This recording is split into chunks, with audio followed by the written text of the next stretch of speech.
C'est à nous de changer. Je pense que l'idée là, c'est pas de convaincre les téléspectateurs de revenir à la télé, c'est à la télé de s'adapter aux nouvelles consommations. La baseline de BFM Business, c'est la France a tout pour réussir. Et je trouve que cette baseline, c'est pas moi qui l'ai choisie, donc je suis très à l'aise de le dire, je trouve que cette baseline est super. La France a tout pour réussir, ça veut dire quelque chose.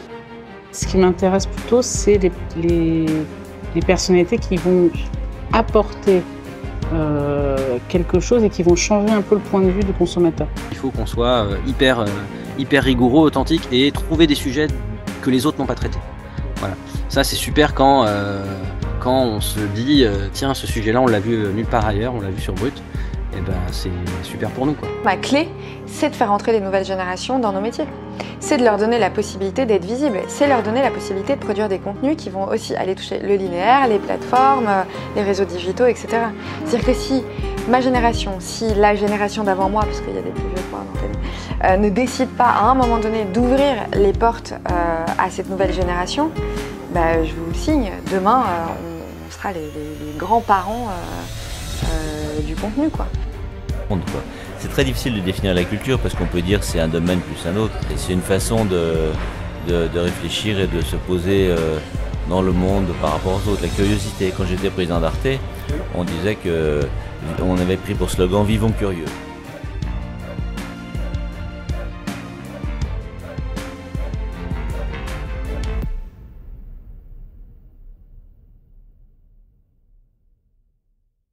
Bonjour Laurence. Bonjour Steven. Je te remercie de m'accueillir pour une deuxième fois. Voilà, bienvenue. C'est toujours un plaisir de te retrouver. Pareillement, plaisir partagé. Merci. Donc justement, est-ce que tu peux te présenter pour nos internautes? Ok, alors je suis Laurence Remilla, donc journaliste, rédacteur en chef, directeur de la rédaction donc, du magazine Technicart depuis 6 ans maintenant. Et voilà, c'est l'essentiel de mon activité terrestre. Quels ont été les éléments déclencheurs de ta passion pour les médias? Alors, ma passion pour les médias remonte à mon adolescence, donc dans le nord de Londres, où je découvre non seulement les médias, mais la musique, toute la pop culture, le cinéma, tout ce qu'on fait aujourd'hui chez Technicart, tout ce qu'on couvre chez Technicart.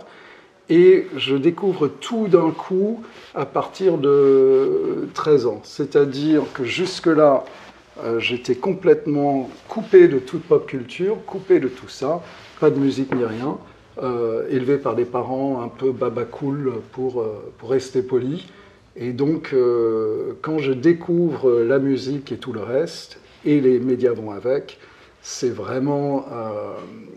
ça devient obsessionnel pour moi, en fait. D'un coup, je veux lire tous les magazines musicaux, je lis toute la presse, je lis The Face, je lis tout, parce que, justement, je n'avais rien vu, j'avais eu accès à rien jusqu'à là. Donc d'un coup, je deviens complètement obsessionnel pour les médias, pour la pop culture, et ça dure jusqu'à aujourd'hui. Je vais aussi préciser sur ces titres-là, parce que donc à 13-14 ans, les titres que je découvre qui font encore partie de qui je suis aujourd'hui sont ceux de la presse musicale anglaise, à commencer par le magazine Smash Hits, qui était un magazine pour adolescents, donc très léger, avec Rick Astley en couple parfois, au moment de Never Give You Up, mais aussi les Smiths, aussi des choses beaucoup plus pointues. Et du coup, ça m'a vraiment donné l'envie de traiter ces choses qui devraient être considérées comme mineures et légères, de manière très sérieuse, toujours avec une dose d'humour et un peu de légèreté. Génial. Du coup, est-ce que tu peux nous parler un peu de ton métier actuellement, rédacteur en chef? En quoi ça consiste? Alors, ça consiste en faire en sorte que ce magazine existe tous les mois et tous les jours sur le digital. Donc, ça consiste en, comment dire, déjà, il faut choisir les sujets, donc, qui suivent une ligne qu'on se fixe et qui évolue avec le temps.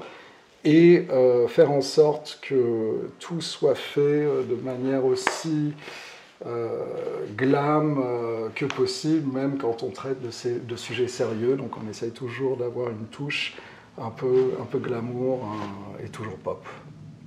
Technicart, en gros, c'est quoi en trois mots, les valeurs? Les valeurs de Technicart en 3 mots. Déjà, c'est un magazine pop, donc qui n'a jamais eu peur de traiter de la culture populaire, parfois de façon un peu moqueuse. Donc pop, premier mot. Deuxième mot, ce sera un mot du style piquant ou mordant, pour reprendre un mot utilisé par nos confrères de Vanity Fair. Donc il y a toujours un côté un peu sourire en coin, un peu jamais méchant, jamais gratuitement méchant, sauf exception, mais toujours légèrement narquois. Voilà. Donc peut-être pop, narquois, voilà. On va laisser mordant à Vanity Fair, nous on va prendre narquois. Et troisième mot, j'ai envie de dire bienveillant. Donc ça c'est un mot très, très à la mode aujourd'hui chez toutes les pompes du CAC 40. Mais on a aussi une partie du magazine où on met en avant des jeunes talents, des jeunes artistes, où on accompagne en ce moment des créateurs qui sont en train de se faire connaître. On a déjà organisé un défilé ici, une expo ici. Donc il y a aussi une partie avec ces artistes émergents, une partie bienveillante aussi. Pour toi, Laurent, ça a été quoi les rencontres les plus marquantes? Alors plusieurs, donc ça fait plus de 20 ans que je pratique ce métier-ci. Donc beaucoup d'artistes, beaucoup d'entrepreneurs, beaucoup de gens des médias. Je dirais, pour les besoins de cette émission, quelques rencontres dans les médias. Donc Tyler Brûlé, qui est toujours le rédacteur en chef de Monocle, et qui était le fondateur aussi de Wallpaper. Donc 2 titres très beaux, très classe, très classieux. Et rencontrer des gens comme ça, qui étaient des entrepreneurs dans les médias, qui faisaient de la presse écrite de manière successful et qui étaient en même temps sophistiqués, élégants. On avait dit dans Technicart, c'était le Cary Grant de la presse écrite, et c'était vraiment ça. Rencontrer des personnalités comme ça qui montraient que le journalisme pouvait être fait de manière fun et glam, ça permet de se dire il est peut-être possible de faire des médias sans forcément être le monde diplomatique dans une chambre de bonne. Donc de faire les choses avec un peu de moyens qu'on trouve, et ne pas être dans une posture trop chouinarde, qui peut être très facile à adopter quand on est dans un métier qui a connu d'énormes changements ces dernières années. Donc les médias qui sont là aujourd'hui sont ceux qui ont su s'adapter, et donc voilà, quelqu'un comme Tyler Brûlé, et ce n'était pas le seul, ça permettait de voir qu'on pouvait faire ce métier dans de bonnes conditions, sans être complètement à l'affût de subventions ou de mécénat, où on pouvait faire ça bien dans de bonnes conditions, et surtout faire un bon journalisme, des belles productions, des belles photos. Donc voilà, merci Tyler Brûlé de Monocle pour cette leçon-là. Ça, c'était peut-être la plus belle rencontre professionnelle, pour cette raison-là. C'est quoi le modèle économique de Technicart? Alors déjà, tout d'abord, il y a les ventes, donc les ventes kiosques et les ventes abonnements. Donc on a notre pool d'abonnés, donc merci à eux, merci à elles. Ensuite, donc les ventes, ensuite la publicité, sachant qu'aujourd'hui, beaucoup de publicité, donc il y a encore des pages de publicité classiques dans un magazine, mais il y a aussi beaucoup de création, de programming, de choses créées en partenariat avec les annonceurs. Donc ça, c'est le deuxième volet. Et pour l'instant, c'est tout, c'est-à-dire on n'en est pas encore à faire de l'événementiel, on n'en est pas encore à vendre des goodies, mais tout ça va venir, je l'espère. C'est quoi tu l'as dit tout à l'heure, tu l'avais déjà évoqué, mais le rôle et la définition d'un média? c'est de rester pertinent, c'est-à-dire en tant que média, tu dois vraiment être à l'affût de toute la société en train de changer, ton secteur en train de changer. Donc on l'avait vu il y a 15-20 ans avec l'importance prise par Internet, où tous les médias pris de panique ont commis beaucoup d'erreurs, nous aussi. Donc aujourd'hui, on est conscient de ça et on reste donc à l'affût de tous ces changements, de toutes ces évolutions technologiques, parce qu'avec chacune, soit tu en ressors plus fort, soit tu deviens obsolète. Donc voilà, pour ne pas devenir obsolète et pour devenir encore plus fort, il faut savoir rester pertinent, donc toujours offrir un contenu qui plaît, qui est utile aussi. Donc nos lecteurs, nos lectrices, je l'espère, avec nos articles, avec tout ce que nous créons, se disent non seulement qu'elles apprennent quelque chose, mais qu'en même temps, ils et elles peuvent le faire en s'amusant un peu. Donc voilà, je dirais, le rôle, c'est vraiment de rester pertinent et d'avoir quelque chose à apporter à son lectorat qui est différent de ce qui est proposé ailleurs. Donc ça aussi, c'est très très important. On est tout le temps à l'affût de nouvelles personnalités, de nouveaux artistes, de nouveautés, pour justement ne jamais être en train de proposer ce que proposent les confrères. Que recherchez-vous chez les personnes, justement, les portraits que vous cherchez? C'est quoi que vous cherchez chez eux en particulier? Alors, par exemple, les artistes, donc déjà il y a l'œuvre, donc il faut qu'on trouve qu'elle est méritante d'une manière ou d'une autre. Mais au-delà de ça, je dirais qu'on est à la recherche d'énergie, à la recherche de ce petit quelque chose en plus, où nous, en tant que Technicart, on se reconnaît en eux, en elles, et les artistes aussi se disent « Ah, on a quelque chose à faire avec Technicart d'un peu différent de ce qu'on pourrait faire avec les autres, avec les Inrock, avec Tsugi, avec Society, avec tous les confrères que je salue chaleureusement. Mais en tout cas, c'est d'essayer de trouver ce petit quelque chose en plus qu'on peut faire ensemble. C'est aussi d'essayer de déterminer, donc ça c'est vraiment une sorte d'alchimie bizarroïde, mais de chercher une énergie en plus, un charisme en plus, dans lequel nous on se reconnaît un peu. Et le choix se fait vraiment comme ça. Donc la base, c'est l'œuvre. Donc pour une créatrice, ça peut être ses vêtements, où tout de suite on se dit « Waouh, cette puffy jacket est incroyable, on va en savoir plus sur Coralie Nyong'o, qui est dans le prochain numéro par exemple. » Et pareil avec un artiste, on se dit « Ah tiens, il y a quelque chose en plus. » Donc c'est ce petit quelque chose en plus que je ne peux pas définir, mais c'est le plus important dans notre recherche d'artistes à défendre, à accompagner et à grandir avec j'espère. J'espère qu'on va pouvoir nouer avec ces artistes des relations de long terme, de moyen terme, enfin qu'on va pouvoir faire plein de choses ensemble. Est-ce que tu as un message pour les jeunes, celles et ceux qui veulent se lancer dans cet univers? Dans l'univers de la presse, alors déjà, ce qui est incroyable, c'est que tout le monde va leur dire « c'est dévasté, n'y allez pas, voilà, vous allez au casse-pipe ». Et en même temps, il y a beaucoup de demandes pour ces métiers. Je trouve qu'en ce moment, il y a vraiment énormément de jeunes qui veulent être journalistes spécialisés dans la culture, donc dans quelque chose qui n'est pas forcément des sujets politiques, des sujets de société. Ils ne veulent pas forcément faire du Mediapart pour caricaturer.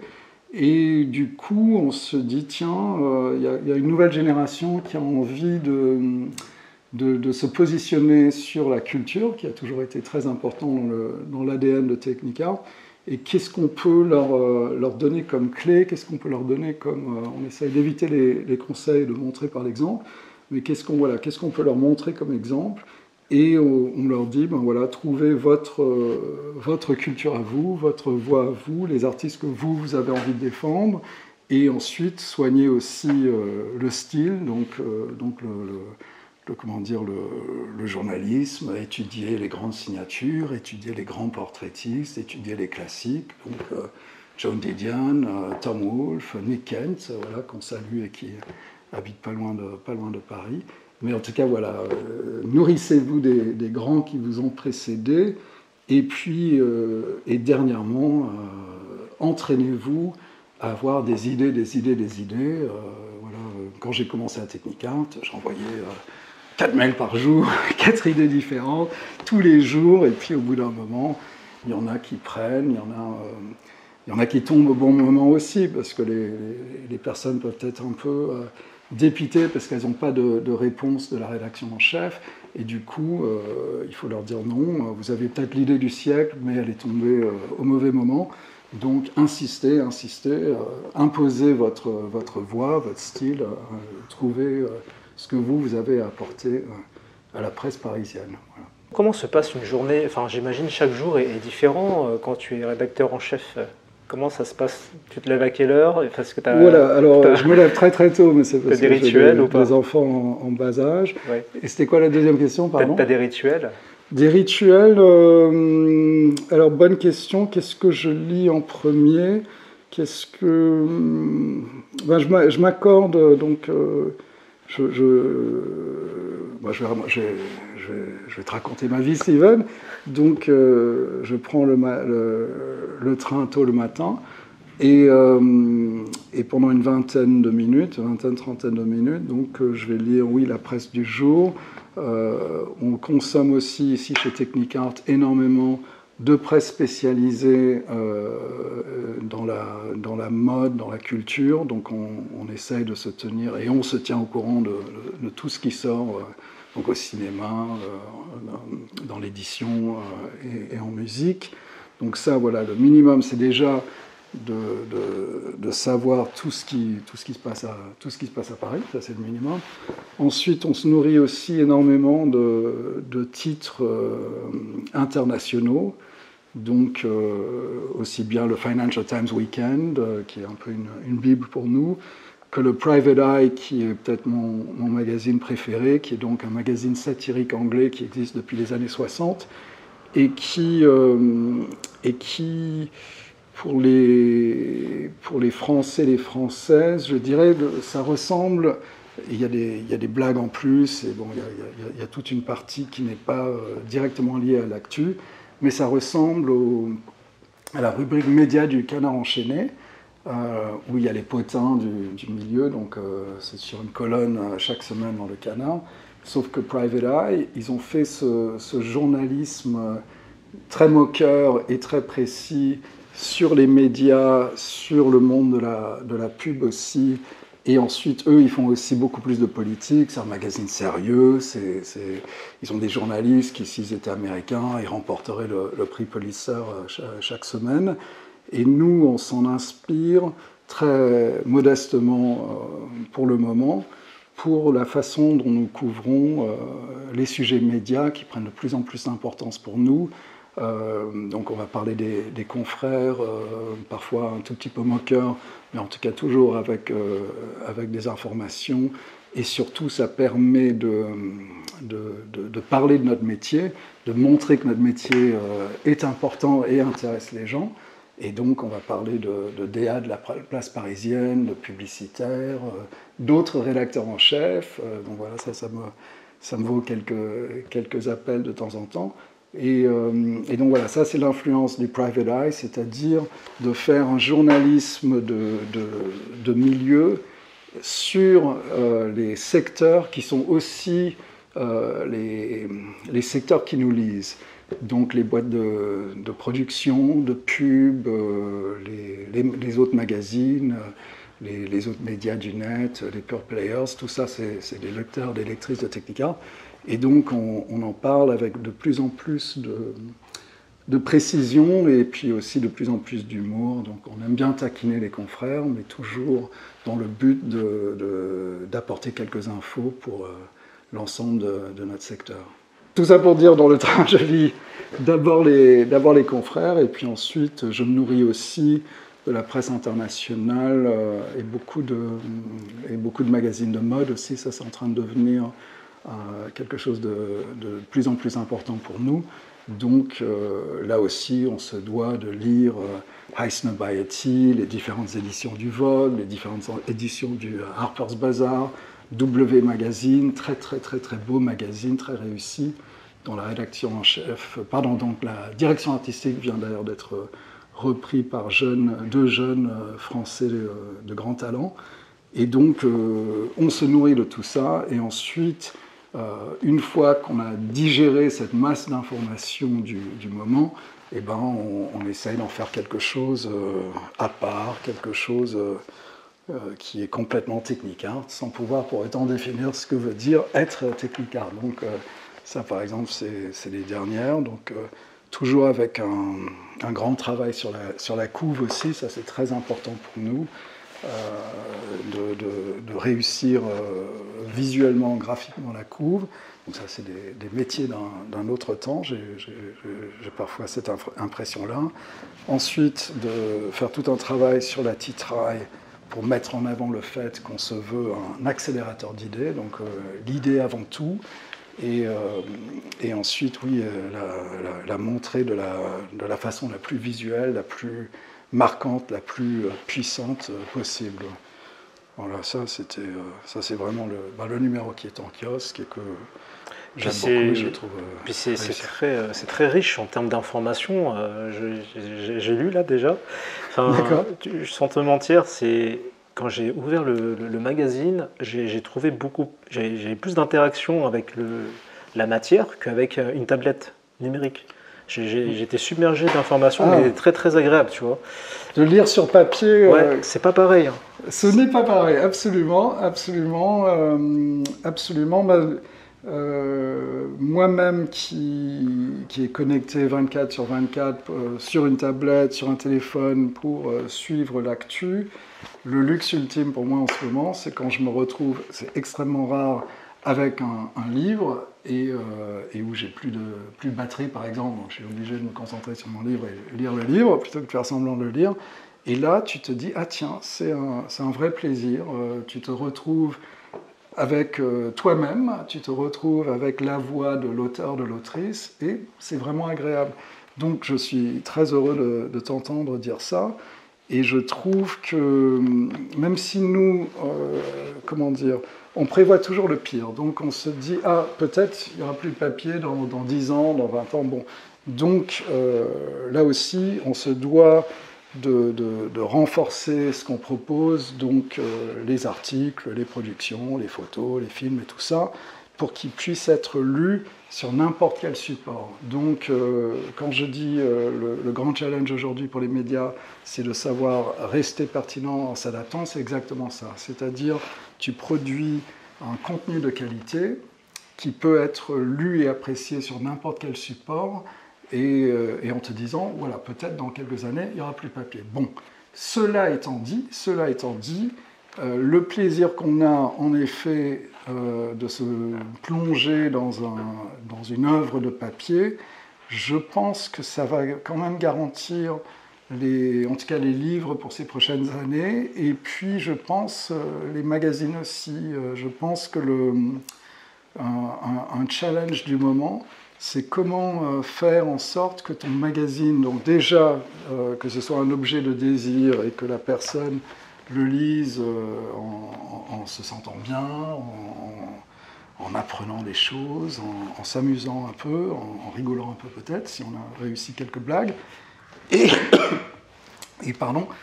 en même temps, comment faire en sorte qu'après, la personne ait envie de le garder. Est-ce qu'il faut qu'il soit plus épais? Est-ce qu'il faut que la couve soit d'un papier encore plus agréable au toucher? Donc tout ça, ce sont des questions qu'on se pose justement sur la pertinence pour ces années à venir du papier. Mais en tout cas là, je te rejoins, je trouve que c'est très très agréable de se perdre un peu dans du papier, parce qu'en plus, c'est une hiérarchie des choses différentes, c'est-à-dire la tablette, c'est toujours une sorte de verticalité bizarroïde où tu passes d'un sujet à l'autre sans vraiment de hiérarchie, alors que le papier, tu vois l'effort qui a été fait, surtout avec un magazine, je dirais que c'est un magazine réalisé avec des savoir-faire à l'ancienne, donc je ne pense pas que tu puisses arriver à faire un magazine tout à fait comme ça en sortant de fabrication de sites internet, parce que là il y a quand même un savoir-faire qui vient de lecture obsessionnelle, comme je disais tout à l'heure, de la presse des années 80-90, qui était une belle presse. Et puis... j'aime bien cette rubrique. C'est la rubrique des adresses. Ouais. Ah, tu sais, franchement, j'aime bien. Voilà, ça c'est vraiment, la Carto, donc c'est vraiment une rubrique où on parle des confrères, on parle des consoeurs. On est souvent un peu moqueur, mais ça fonctionne aussi parce que, à part la rubrique du canard enchaîné sur les médias, il n'y a pas énormément de choses, surtout en print, sur les médias. Il y a de très très belles pages très réussies dans le Figaro, donc bravo à eux. Mais sinon, et puis il y a cette rubrique dans le canard enchaîné, mais sinon, les médias traités avec sérieux, rigueur et un peu d'humour aussi, il n'y en a pas beaucoup. Donc on s'amuse beaucoup à faire ces rubriques-là.